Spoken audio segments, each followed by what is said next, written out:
Popularmente se cree que los tiahuanaco hablaban aymara, o al menos una variedad arcaica de esta lengua.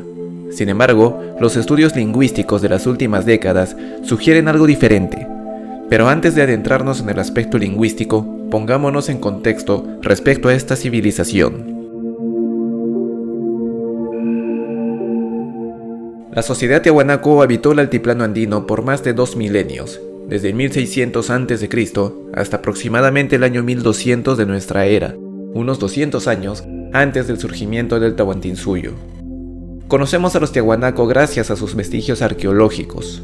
Estos se componen principalmente de esculturas megalíticas, arquitectura, canales hidráulicos y abundante cerámica. Aunque estos restos arqueológicos nos dan una visión de su vida cotidiana y ceremonial, sabemos poco sobre su gobierno y sobre cómo controlaban sus zonas de influencia. Por ejemplo, no encontramos representaciones de guerras o armas en su cerámica, a diferencia de los wari. En cambio, sí abunda la evidencia de comercio y ceremonias religiosas, como los centros ceremoniales, esculturas megalíticas representando escenas mitológicas y ofrendas subacuáticas en el lago Titicaca. Esto sugiere que el poder del Estado central de Tiahuanaco estaba fuertemente ligado a la religión y al control económico de los recursos naturales del altiplano. Con todo ello, queda preguntarnos, ¿qué idioma hablaban los tiahuanaco? Fuera del español, uno de los principales idiomas hablados en la actualidad en la región de lo que alguna vez fue Tiahuanaco es el aymara. Esta coincidencia ha llevado a la creencia errónea de que el aymara era la lengua tiahuanacota. En Bolivia, esta idea está bastante extendida y se sigue considerando popularmente al aymara como la lengua nativa boliviana por excelencia y la lengua de los tiahuanaco. Los estudios toponímicos revelan mucho sobre la presencia histórica de determinadas lenguas en determinados lugares. Los topónimos son los nombres que tienen los lugares, y la lingüística suele estudiarlos para ayudar a identificar las lenguas que tuvieron presencia en determinadas zonas. Pues bien, el estudio toponímico del altiplano andino revela una abundancia de nombres en puquina y en aymara. El aymara es lengua conocida y viva, por lo que muchos topónimos son fácilmente identificables como tal. Sin embargo, del puquina sabemos muy poco. Tenemos conocimiento de poco más de un centenar de palabras del idioma y una idea de su gramática gracias a lo escrito por Jerónimo de Oré, quien redactó un manual de evangelización en varias lenguas, dentro de las que estaba incluida la puquina.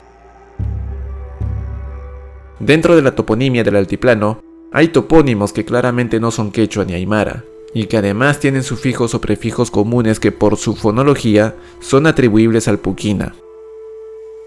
Por ejemplo, tenemos topónimos que incluyen los términos coa y titi, así como topónimos que acaban en los sufijos baya, paya, raque, laque y ta.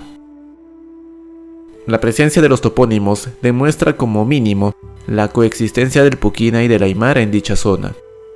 Sin embargo, hay dos factores que favorecen la hipótesis del puquina como lengua antigua y del aymara como lengua invasora.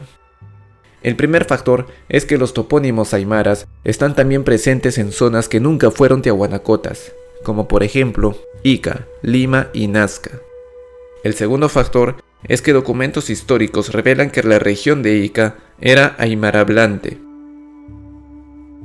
Ambos factores llevan a pensar que el aymara fue originario de esa zona y que llegó al altiplano por medio de invasiones posteriores. Además, según revelaron los documentos recogidos por el lingüista Alfredo Torero, el puquina presentaba dialectos muy variados en el altiplano para el siglo XVI, lo que revelaría que distintas regiones puquina desarrollaron con el tiempo su dialecto propio, lo que sería perfectamente posible si la autoridad central de Tiahuanaco llevara un tiempo sin estar vigente, como para mantener su influencia lingüística y con ello preservar el idioma y evitar dialectos muy disonantes entre uno y otro. Posiblemente, al puquina le pasó algo parecido que al latín, una fragmentación lingüística tras la caída de su metrópoli. Cuando cayó Roma, el latín terminó evolucionando en las actuales lenguas del español, francés, portugués, italiano y muchas otras. De la misma manera, quizás tras la caída de Tiahuanaco, el puquina estaba camino a una evolución tan fragmentada como el latín, pero que fue interrumpida por la incursión de otras lenguas foráneas, como el quechua y el aymara. La copia de Curatos es un documento de 1604, divulgado por la estudiosa francesa Thérèse Buys-Cassagne. Estos documentos muestran que la mayoría de los pueblos de esta zona eran bilingües del aymara y del puquina. Habían otros que eran trilingües, hablando aymara, puquina y quechua. De la lista de los 140 curatos, apenas uno fue catalogado como monolingüe de la lengua puquina.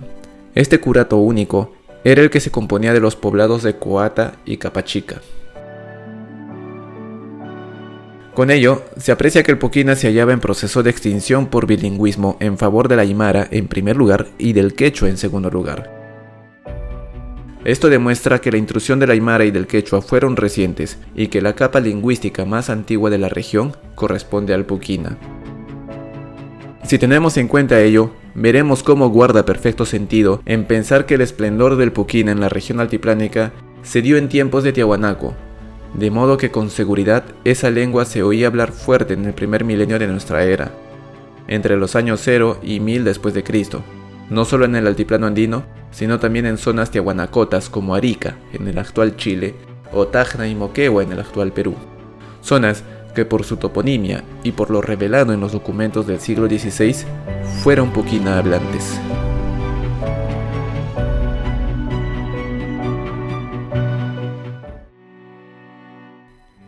No tenemos certeza absoluta de la pronunciación o entonación exacta del puquina, pero según lo escrito por Jerónimo de Oré, gran parte de su fonología se podía representar con letras de nuestro alfabeto.